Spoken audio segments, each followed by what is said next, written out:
नमस्कार, मैं आर.डी. भारती और आप देख रहे हैं बिहारी सुल्तान। पूरे देश की खबर लेकर हम प्रस्तुत होते हैं बिहारी सुल्तान चैनल।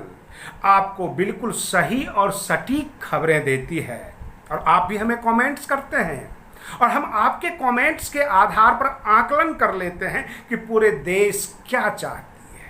मैं आपको बताऊं, एक नए विवाद का जन्म हुआ है और यह विवाद काफी जोर पकड़ सकता है।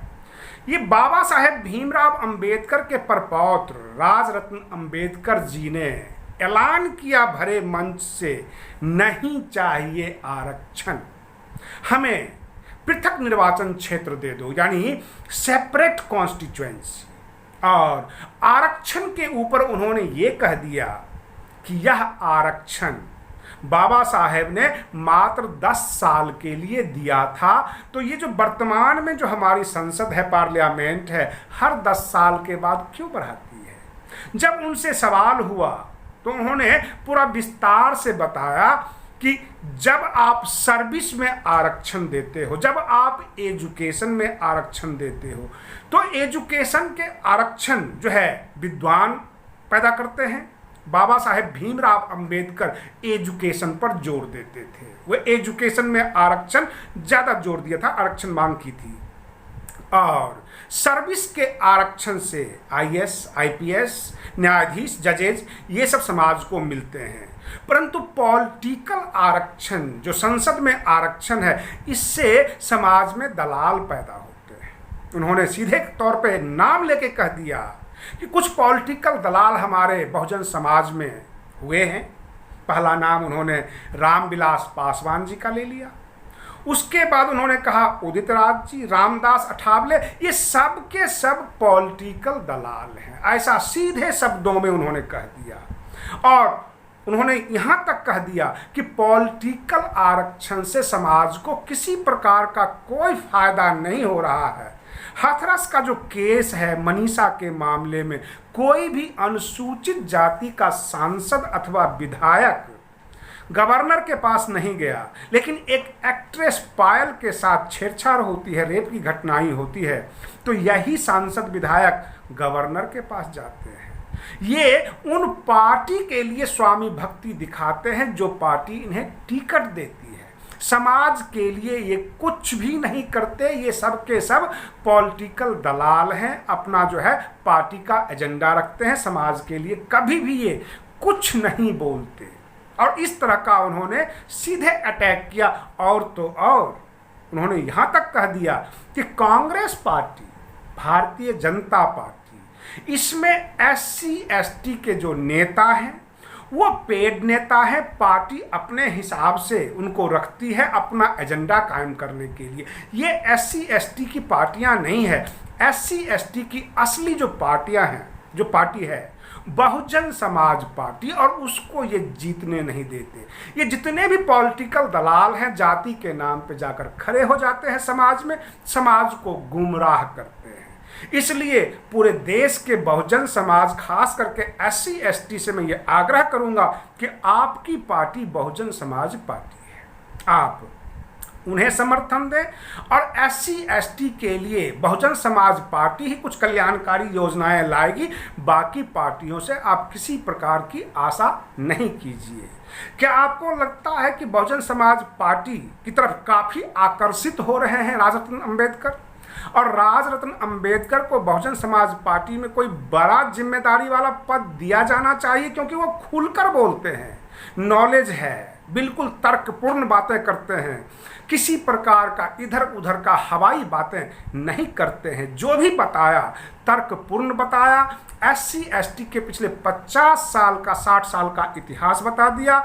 और रही बात ये कि आरक्षण के ऊपर उन्होंने साफ साफ कहा कि जब पृथक निर्वाचन क्षेत्र यानी सेपरेट कॉन्स्टिट्यूएंसी हो जाएगा, हमें सब कुछ मिल जाएगा।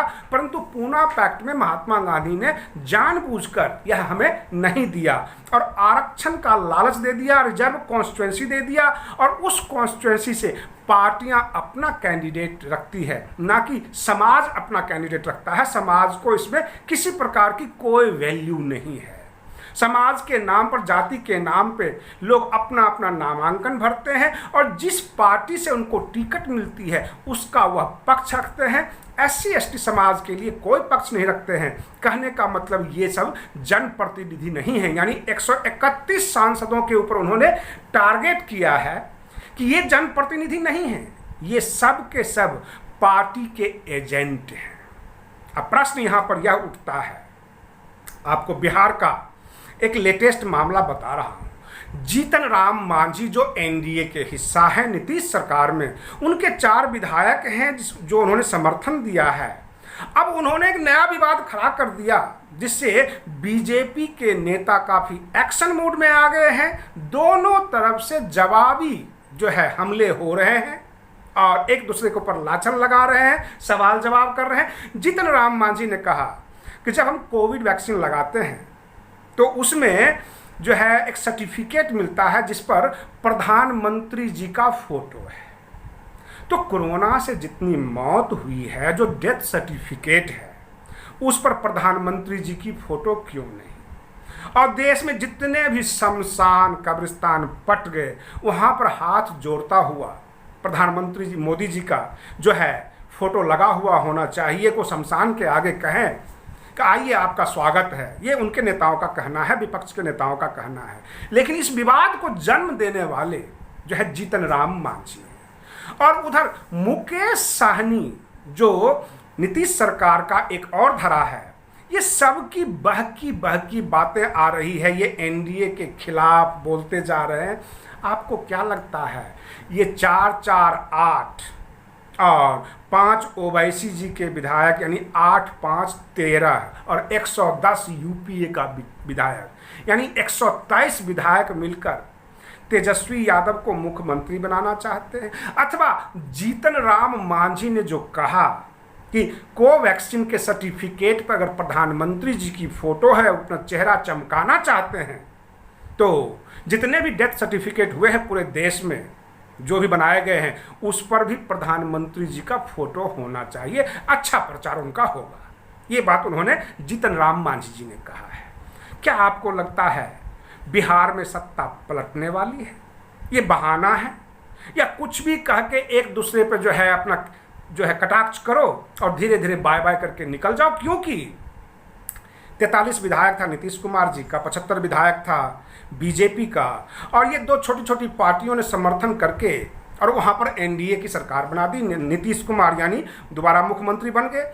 और कहने का तात्पर्य है NDA की सरकार में भाजपा, जीतन राम मांझी, जदयू और मुकेश सहनी की VIP पार्टी, ये चारों मिलकर सरकार बनाई हुई है।